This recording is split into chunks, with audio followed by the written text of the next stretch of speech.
95లో ముఖ్యమంత్రిని చూస్తున్నారు. ఇప్పుడు నేను ప్రెజెంట్ 2025 ముఖ్యమంత్రి చంద్రబాబు నాయుడు కాదు మీరు చూసేది మీరు. ఆ!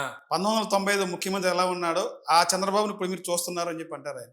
అలా అనిపిస్తుందా మీకేమన్నా? ఒక విధంగా ఆయన ఆలోచన సరళదైతే అదే. కానీ ఇది లేదుగా, ఇది పోయిందిగా.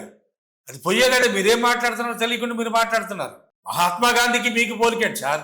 అంబేద్కర్ గారు. అంబేద్కర్కి పోలికండి. ఏంటిది? మామూలు నవ్వుకోవడం తప్పిస్తే దీంట్లో ఏమైనా ఉందంటారా? ఇది హాస్యాస్పదం. నా ఆలోచన ప్రతిదీ పేదవాడి సంక్షేమం, రాష్ట్రాన్ని ఎలా అభివృద్ధి చేయాలనేది నా ప్రతి నిమిషం ఆలోచిస్తాను. చంద్రబాబు గారు చెప్తారు. ఎలా స్పందిస్తారు? ఒక్కటి సార్ ఇది. ఈయన రాజకీయ జీవితంలో మొత్తంగా కూడా పేదవాడికి ఉపయోగపడే పలానా కార్యక్రమంలో చేశాను అనేది చెప్పుకోవడానికి ఏదైనా ఉందా? నేను రాజశేఖర రెడ్డి గారికి ఉందని నేను చెబుతాను, అట్లా జగన్ గారికి ఉందని నేను చెబుతాను.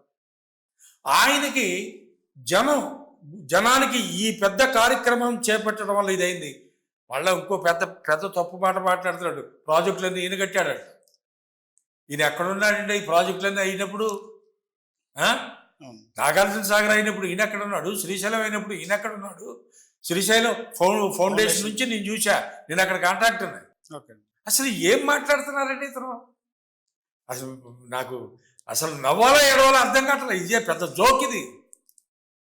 అందరూ నా ఫ్రెండ్స్ అందరూ కూడా కూర్చొని ఇట్లా మాట్లాడుకుంటాం. ఏంట్రా ఈయన ఇట్లా మాట్లాడుతున్నాడేంటి ఈయన? అసలు ఫోన్ నేను కనిపెట్టాడంటాడు, హైదరాబాద్ మొత్తం నాదంటాడు. అది ఎప్పటి చరిత్ర హైదరాబాదు అంటే ఆయన దూరదృష్టి వల్ల ఈ రోజు హైదరాబాద్ అంత డెవలప్ అయింది అనేది ఆయన చెప్తారు. ఎవరు దూరదృష్టి అవసరం లేదు సార్. కాకపోతే ఆయన ఒక హైటెక్ ఆ సెంటర్లో ఒకటి పెద్ద బిల్డింగ్ కూడా కట్టాడు.